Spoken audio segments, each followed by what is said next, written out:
protocol relating to community levy, the protocol on free movement of persons and goods, the Supplementary Act on Equality of Rights between Women and Men for Sustainable Development in the ECOWAS sub-region, and finally, the economic situation. Madam Speaker, on the political and security situation, Ghana's security situation remains relatively calm, though there have been some factors that have posed a threat to the country's stability in the past months. These include land and chieftaincy disputes, threat of terrorism and violent extremism, and socio-economic issues with security implications.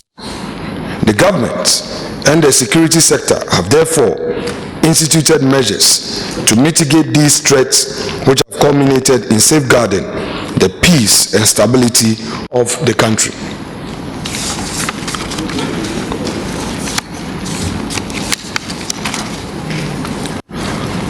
Political and socio-economic development.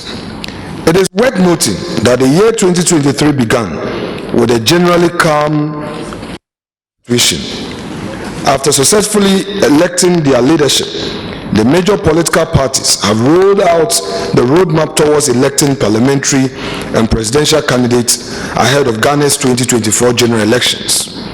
As expected of political campaigns, there have been isolated incidents of tension between incumbents and new aspirants in some constituencies. The swift intervention of security agencies has ensured that peace in said community is safeguarded. Ghana has not been spared from the adverse economic impact of the Russian-Ukrainian conflict and the aftershock of the COVID-19 pandemic. The government of Ghana, in its attempt to salvage the situation, has undergone a largely successful domestic debt restructuring program and implemented new, which include the introduction of 3 new revenue bills, namely the Income Tax Amendment Bill, Excise Duty Amendment Bill, and Sustainability Amendment Bill, to mobilize revenue to further curtail the dire effects of the aforementioned development on the economy, and also help in securing $3 billion from the International Monetary Fund. Madam Speaker, I must emphasize that all these 3 bills have been passed into law by Parliament. As you may be well aware, the introduction of the new bills generated public uproar through social and mainstream media. The government, through various media platforms, succeeded in engaging the citizenry on the need for the introduction of these new taxes. Ghana's success in mitigating both international and external threats can be attributed to the effective collaboration among all state security and intelligence agencies and the harmony in the coordination of the activities through the Ministry of National Security.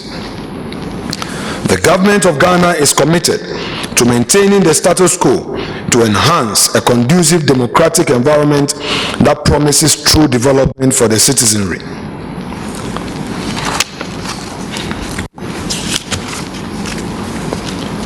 Madam Speaker, permit me to highlight some few points on our healthcare situation. Ghana's national goal for health is to ensure a healthy population for national development. To accomplish this goal, the government, through the Ministry of Health, is pursuing the universal health coverage agenda to increase access to quality essential health care and population-based services for all people living in Ghana by 2030. The government over the years taking several steps to ensure that the attainment of the universal health coverage through the following strategies, among others. 1. Development of the UHC roadmap to provide strategic direction for the attainment of UHC goal by 2030. Establishment of the National Health Insurance Scheme to provide social insurance and improve access to quality health care for the residents in Ghana. The development of the health financing strategy to mobilize resources to support the implementation of the UHC roadmap. strengthen primary healthcare to improve quality of healthcare services at the lower levels, provision of health infrastructure to improve geographical access. For this, the emphasis is on government policy of putting in place what has become known as Agenda 111, which is healthcare facilities across the country, especially districts where we don't have healthcare facilities. Development of policy document to give direction and strengthen oversight. Training of middle and specialized health human resources. Between 2020 and 2023, doctor to population ratio has improved from 1 to 6,355 to 1 to 5,000, while the nurse to population ratio has also improved from 1 to 700 to 1 to 600 over the same period. Establishment of Vaccine Production and Manufacturing Institute in Ghana, local vaccine production. It is important to emphasize that the government has commissioned this project and it is taking off. Establishment of a drone service to support distribution of essential health commodities to rural areas and remote areas of the country. Promotion of electronic record system in health facilities. Madam Speaker, relying on my earlier submission of seeking leave to proceed with the highlights, permit me to proceed to paragraph 6.6 of my presentation, which deals with key interventions to address current economic challenges. And I therefore proceed to submit as follows: that the present economic challenges requires the government acts with greater urgency to transform the economy through a renewed focus on import substitution and export orientation, to promote job creation while ensuring protection of the vulnerable. In view of this, government intends to adopt the following measures, among others, to lessen the economic challenges in the country. 1. Support local capacity to produce items that account for about 45% of the value of imports. These include rice, fish, sugar, poultry, cement, and pharmaceuticals. 2. Facilitate access to service arable lands for large-scale commercial farming in strategic locations by focusing on land development and construction of irrigation facilities. 3. Create a minimum of 1 million jobs for the youth under the Youth Starts program through the provision of soft loans for the setting up of youth-led enterprises over the period of 2022 to 2025. Mount an aggressive awareness program under HC Ghana, Eat Ghana, Wear Ghana, Feel Ghana campaign to promote patronage of made in Ghana products in the tourism and hospitality industry through the Ghana Tourism Authority.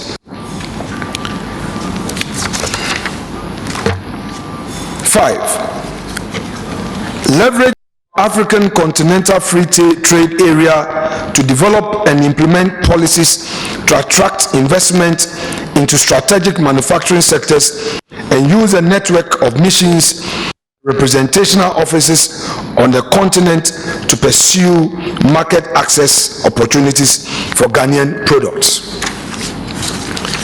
Double the amount of livelihood empowerment against poverty. And in this case, we expect that the grant, this program will increase from 45 Ghana cedi per household to 90 Ghana cedi per household.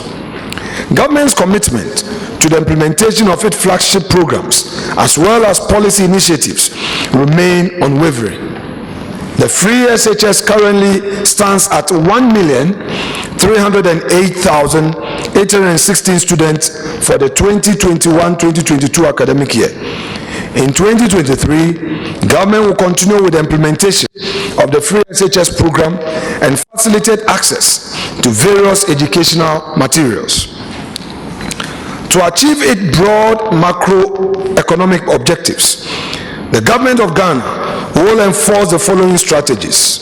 1. Promoting inclusive growth without compromising fiscal consolidation. 2. Anchoring fiscal policy on reducing the fiscal deficit to low and sustainable levels, sufficient to reduce overall public debt burden. 3. Strengthening the inflation targeting regime and pursuing complementary monetary policy to promote monetary discipline. And finally, pursuing complementary external sector policies to ensure exchange rate stability and favorable current account balance. Madam Speaker, in conclusion, I submit that Ghana will continue to strive hard to contribute its quota towards achieving the ECOWAS agenda. Madam Speaker, before I resume my seat, let me again, on behalf of my colleagues, thank Mr. Speaker and the entire Parliament for again having the confidence and trust in us to nominate or select and approve of Ghana to host the next extraordinary session, which is slated for September to October 2023 in Ghana, and specifically and particularly Winneba. Winneba is happy to receive ECOWAS Parliament for the second time, and I know the second coming of ECOWAS Parliament is going to be pleasurable and profitable to you all. Madam Speaker, we are ready for you, and we promise colleagues that they would have memories that will remain with them till they can never even ever forget. So all ECOWAS staff, the media, experts who have been invited, please come and enjoy the hospitality of Winneba, the capital of Efutu in the central region. Thank you so much indeed. God bless you. Merci beaucoup. Obrigado.